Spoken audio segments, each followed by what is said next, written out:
Et y'a plus potes, j'espère que vous allez bien. Pour ma part, ça plutôt nickel. Aujourd'hui les amis, on se retrouve sur le top 5 des méthodes de survie les plus basiques sur Mobile Legends. Alors pour ça, j'ai choisi Yun Zhao. Pourquoi? Parce que Yun Zhao, nous l'avons déjà tous joué dans Mobile Legends. Et avec le skin Elite que j'ai débloqué, voilà, tout le monde peut débloquer. Donc, il y a un nouveau skin de sortie, mais malheureusement, ils ne pourront pas le savoir. Donc sur ce, nous allons passer au numéro 5 dans quelques instants. A tout de suite les gars.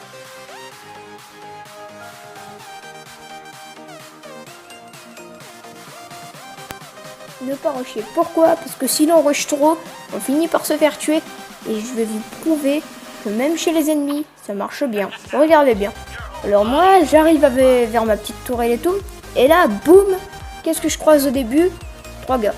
Franchement, ils étaient 3 en bas. Allez, pour les intimes, le bot, voilà. Alors là, ce que je fais, c'est que directement, je demande à des personnes de mon équipe de venir m'aider. Mais personne.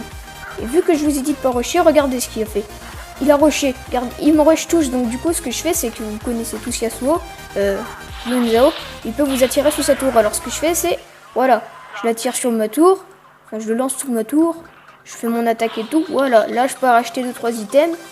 Voilà, ils ont un peu trop rush. Ils m'ont enlevé la moitié de mes PV. Mais j'en ai tué un. Après, là, tac, je fais pareil. Là, j'ai un peu trop rush. Voilà. Parce que j'aurais pas dû, ils étaient quand même 2. Hein. Mais j'ai bien fait quand même de le faire. Voilà. Donc là, je régène un peu. Je tape 2-3 sbires à l'histoire qui viennent pas m'attaquer. Là, j'ai un peu trop été gourmand. J'ai un peu trop rushé. Quand j'ai voulu tuer Bruno comme ça. Voilà. Petit kill déjà, ça m'en fait 2. J'étais obligé de claquer la lueur. Hein. Pour tous ceux qui ne le savent pas, je vais pas faire flèche. Vous voyez en bas, c'est écrit 111, 110 là. C'est le sort de la lueur. Hop là, là, je l'emmène sous ma tour et ça aurait peut-être... Normalement, ça aurait dû être le 3e kill, mais il n'y a pas été. Il n'y était pas. Donc, je me suis dit, bon, bah tant pis, hein. Voilà. Voilà pourquoi je vous ai dit de toujours pas rush. Voilà pourquoi je vous dis de ne jamais rush dès le début, à part si vous êtes tout seul sur votre lane. Alors, sur ce, je pense qu'on va passer à la méthode 4. C'est parti.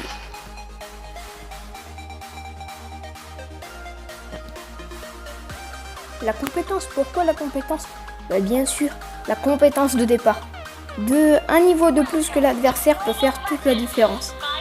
Vous avez pu le voir lors de niveau 5. Quand je vous ai dit de ne pas rusher, je suis parti sur ma première compétence. Et je suis aussi parti sur un item. C'est la même chose. C'est un peu la même chose. Voilà, je pars sur ma première compétence. Voilà. Vous partez sur celle que vous voulez, mais moi sur Yun Zhao, je vous conseille plus de partir sur la première compétence pour amener l'ennemi sous la tourelle, comme pour ce que j'ai fait dans le numéro 5. Voilà. Je pense que c'était assez simple. Hein. Chacun personnage doit avoir sa compétence de base, la 1 ou la 2. À vous de choisir, en fonction de votre personnage, bien sûr. Sur ce, passons au numéro 3. Le mob de la jungle. Pourquoi? Tout simplement parce que vous allez obtenir un boost en faisant par exemple le red buff que je vais faire ici présent. Alors je prends mon ultimate et commence à tuer le red buff. Alors le red buff, pour tous ceux qui ne le savent pas, je vais vous faire un petit zoom sur la carte pour vous montrer le red buff. Alors, le red buff, avant de vous montrer où se situe le red buff sur la carte, à quoi ça sert? Le red buff sert tout juste à avoir un grand nombre d'XP un peu plus, quoi. C'est un peu une sorte de boost. Vous pouvez faire un retour en arrière et constater que quand j'aurais tué le red buff, j'aurais gagné pas mal d'expérience. Alors, avant de passer au numéro 2, regardez, je vais vous faire un petit zoom pour trouver le red buff. Il y a 2 red buffs dans la map. Enfin, je sais pas, je crois qu'il y en a un, mais il y en a un, il a un nom bizarre là. Donc, sur ce, on va faire un petit zoom. A plus. Ok, donc malheureusement j'ai pas pu faire de zoom, mais si vous pouvez regarder sur la carte, vous allez faire un retour en arrière dans la vidéo quand je vais tuer le red buff, et vous allez regarder sur la carte l'icône de mon personnage. Enfin vous voyez la croix bleue, enfin non, même pas, faites-le pas. Regardez sur la carte et regardez, vous allez voir une espèce de croix bleue en haut. Vous l'avez vu, la croix bleue? Parfait. Ou alors, regardez dans le camp ennemi, vous allez voir une croix rouge et une croix bleue. Alors la croix rouge, elle se situe en bas. Et la croix bleue, elle se situe en haut. Et pour l'équipe adverse, c'est l'inverse. Ok? C'est très simple, jusque-là. Alors, c'est le Red Buff qui donne le plus d'expérience, il me semble. Mais bon, en tout cas, les deux font un boost. Hein. Vous pouvez même aller à la Jet Gueule. Voilà. Alors, sur ce, passons au 3. Ok, donc mince, les gars, je me suis trompé, c'est 2, les items.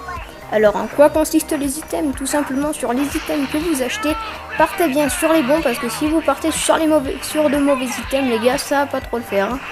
Alors d'abord, regardez bien, vous restez appuyé sur l'une de vos compétences et vous lisez si c'est des physical damage ou des magic damage, ou des dégâts physiques ou des dégâts magiques. Alors tout simplement, si ce sont des dégâts magiques, allez dans l'espèce de machin là-haut, ou voilà là où il y a écrit l'or en haut à droite. Vous allez dessus, et tout ce que vous avez à faire, c'est aller dans attaque ou magie, et prendre les items. Soit vous allez dans le menu principal, mais ça je sais plus où ça se trouve, hein, et vous pouvez créer votre classe. Soit vous prenez le gars, en fonction de vos attaques, c'est magique ou physique. Vous avez vu, il y a des espèces de ronds voilà, qui sont apparus à droite là. Et en fait c'est des items que vous devez acheter normalement avec ce champion qui se marie plutôt bien normalement pour les compétences et tout ça. Donc du coup moi je vous conseille de le prendre. Donc le numéro 1 est vraiment le plus important que je peux vous conseiller. Sur ce, c'est parti.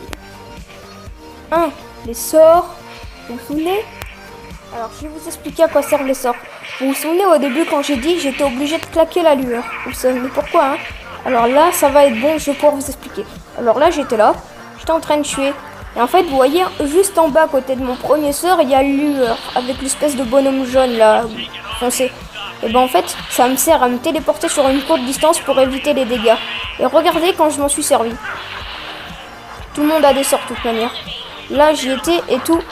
J'ai pris trop de dégâts, vous voyez. Si j'aurais pas été, j'aurais sûrement été mort. Donc du coup les sorts jouent vraiment une grande importance. La lueur vous la débloquerez à partir du niveau 20. Et voilà les frères, c'est déjà fini. J'espère que ce top 5 vous a plu. S'il vous a plu, n'hésitez pas à lâcher un gros pouce bleu vers le ciel. Ça me ferait extrêmement plaisir du fond du cœur. Et à vous abonner si ce n'est pas déjà fait. En tout cas, moi c'était un plaisir de faire cette vidéo avec vous. A plus les gars.